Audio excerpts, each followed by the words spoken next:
ومن جيل إلى جيل نتواصل، فلا مكان لإقصاء أي جيل، إذ أن تاريخ الأمم سلسلة حلقات متصلة.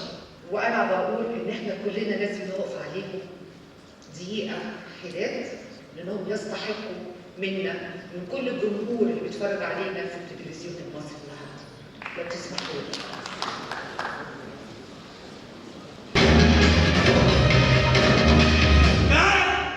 كمان مرة.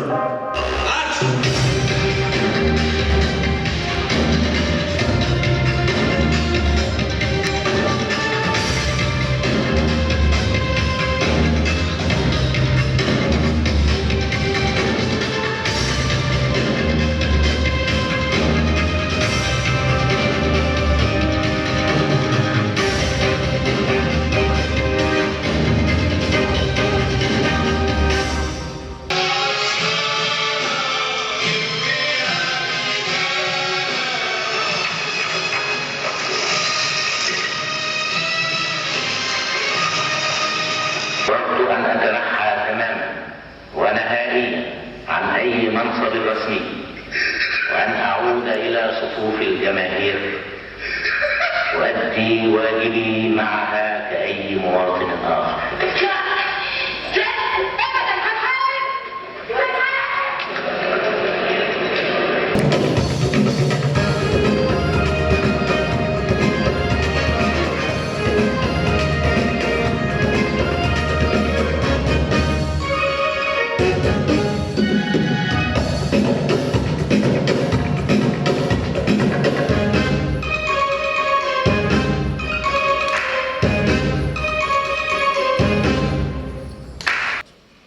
أما هذا العام فشعارنا هو أفلامنا مرآتنا.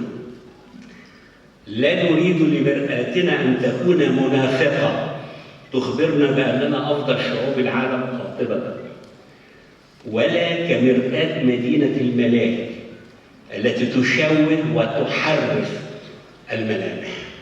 نريدها صادقة.